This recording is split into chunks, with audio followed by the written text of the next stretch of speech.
Hi friends, అందరు ఎలా ఉన్నారు? అయితే ఇప్పుడు వారాహి అమ్మవారి నవరాత్రులు జరుగుతున్నాయి కదా!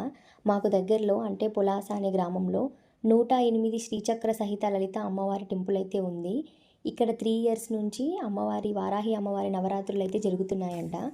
నేను విన్నాను. అమ్మవారి నవరాత్రుల్లో ఒక్క రోజైనా ఇక్కడికి రావాలి, అమ్మను దర్శించుకోవాలనుకున్నాను. మొత్తానికి ఆ తల్లి దయ వల్ల ఇవాళ అమ్మనైతే దర్శించుకుంటున్నాను. అయితే మా అక్కయ్య వాళ్ళు ప్లాన్ చేసుకున్నారంట వెళ్దామని. నాకు సడన్గా చెప్పారు. అయితే వాళ్ళతో పాటు నేను వచ్చేసాను. అయితే ఆ మాత దర్శన భాగ్యాన్ని మీకు కూడా చూపించాలనిపించింది. అందుకే వీడియో అయితే తీస్తున్నాను. ఏమైనా మిస్టేక్స్ ఉంటే, డౌట్స్ ఉంటే మాత్రం కామెంట్ చేయండి.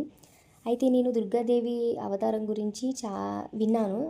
చాలామందికి తెలుసు దుర్గాదేవి అమ్మవారి అవతారం గురించి. కానీ వారాహి అమ్మవారి గురించి మాత్రం కొంతమందికే తెలిసి ఉంటుంది. నాకు కూడా ఈ మధ్యలో తెలిసింది. అందుకే తెలియని వాళ్ళ కోసం నాకు తెలిసింది నేను చెప్తున్నాను. మీకు తెలిసింది మీరు చెప్పండి. అయితే ముందుగా ఈ టెంపుల్లో కింద ఒక హాల్ ఉంది. హాల్లో అమ్మవారు, శివయ్య కూడా ఉన్నారు. మనం మొదటగా హాల్లోకి వెళ్ళి అమ్మవారిని, శివయ్యని అయితే దర్శించుకుందాము. చూడండి, హాల్ చాలా పెద్దగా ఉంది. మనం పైకి అమ్మవారి దగ్గరికి వెళ్ళేటప్పుడు చాలామంది మొదటగా ఇక్కడికి వచ్చి దర్శనం చేసుకుని పైకి వెళ్తారు.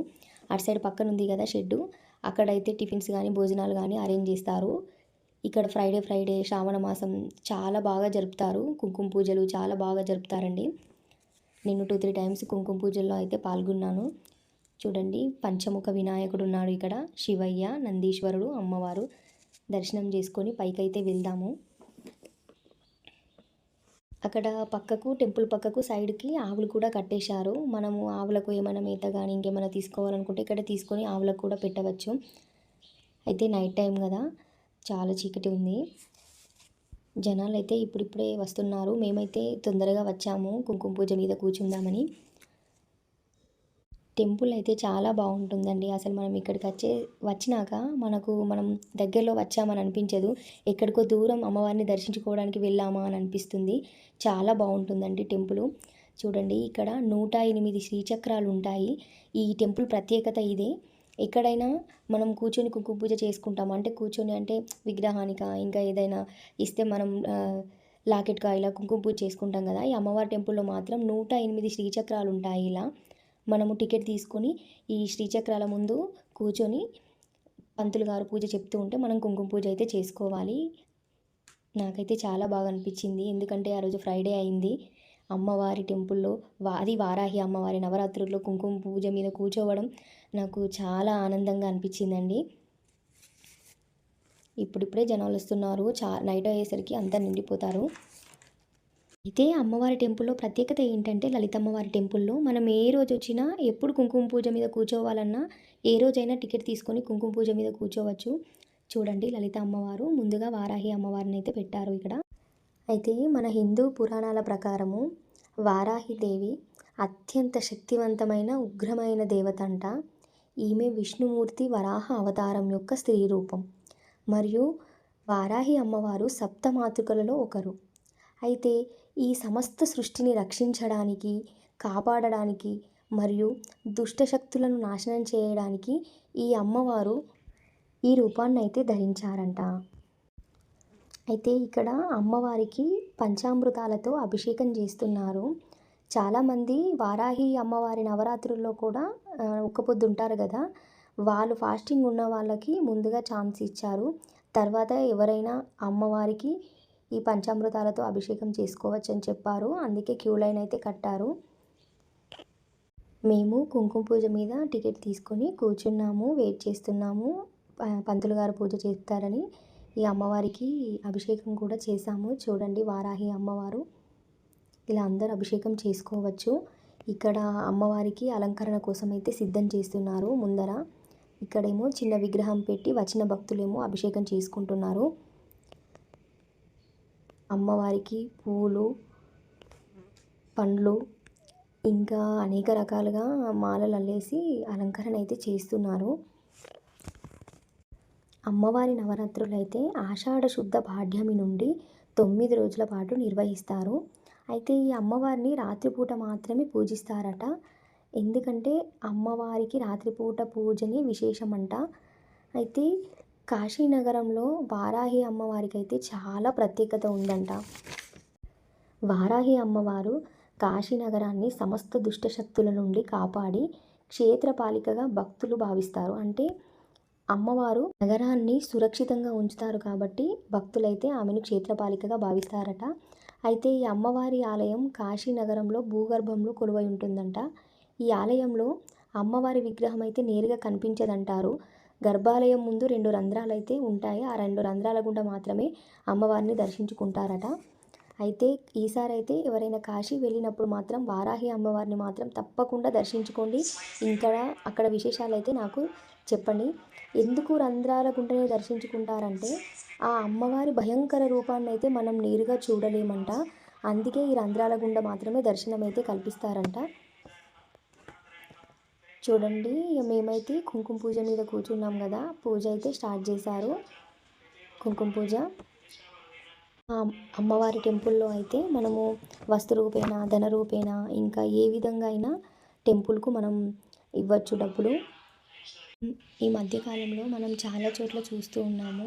అండ్ వారాహి అమ్మవారి నవరాత్రులు అంతటా జరుపుకుంటున్నారు. దాదాపు మనం కుంకుమ పూజకు టికెట్ తీసుకుంటే అన్నీ వాళ్ళే ఇస్తారు. పండ్లు, పూలు, కుంకుమ అన్నీ వాళ్ళే ఇస్తారు. మనం ఏం తీసుకొని రావడం అవసరం లేదు. ఇంకా శ్రావణ మాసంలో అయితే అమ్మవారి టెంపుల్ లలిత అమ్మవారు జనాలతో అయితే కిటకిటలాడిపోతుంది. ఎందుకంటే మనకు శ్రావణ మాసం అంటేనే అమ్మవారిని ఎక్కువ పూజించడం కదా. మనం ఎంత భక్తి శ్రద్ధలతో ఆ అమ్మవారిని మనం స్మరించుకుంటామో ఆ అమ్మ మన కోరికలైతే తప్పకుండా నెరవేరుస్తుంది.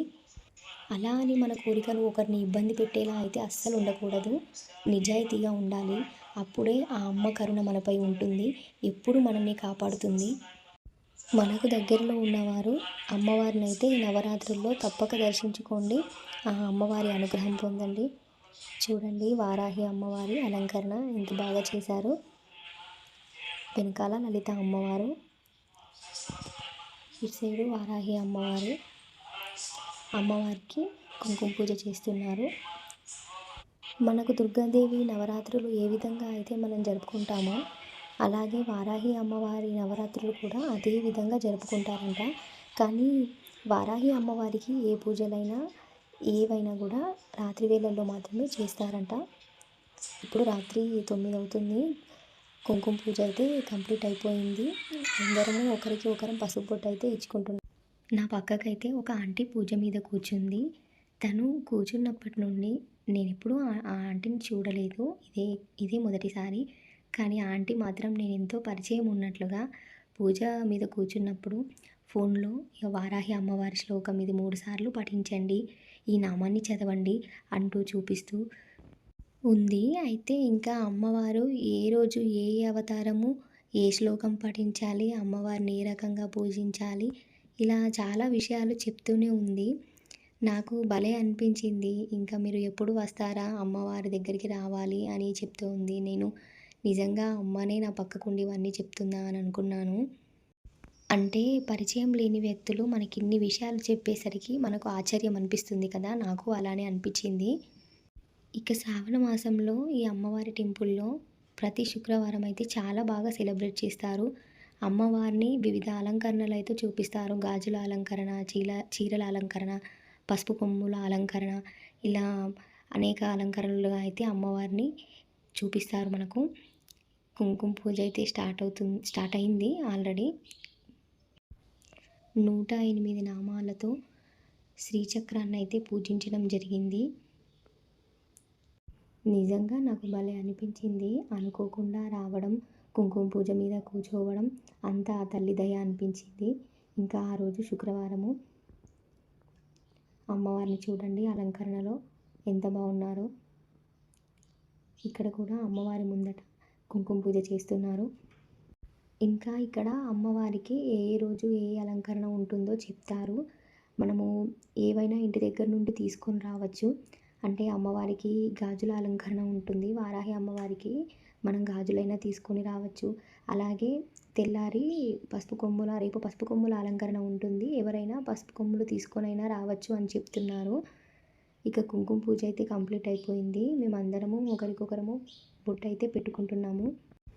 ఇక ఇప్పుడైతే అమ్మవారి భజన చేస్తున్నారు. తర్వాత హారతి ఉంటుందంట. అందరినీ లేచి నిలబడమని చెప్తున్నారు. అమ్మవారికి హారతి స్టార్ట్ అవుతుంది, నక్షత్ర హారతి.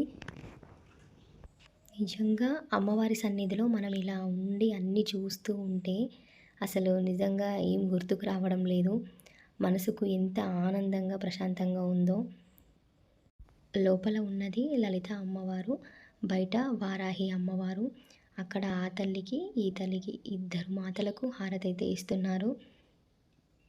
ఫ్రెండ్స్, అమ్మవారి అనుగ్రహం మనందరిపైన ఉండాలి, ఆ తల్లి ఆశీస్సులు మన అందరిపైన ఉండాలని కోరుకుంటున్నాను. మీకు దగ్గరలో వారాహి అమ్మవారి నవరాత్రులు ఎలా జరుపుకుంటారో నాకైతే చెప్పండి, కామెంట్ చేయండి. మనకు దగ్గరలో ఉన్న వాళ్ళు మాత్రం ఆ తల్లిని దర్శించుకొని ఆ తల్లి అనుగ్రహాన్ని అయితే పొందండి.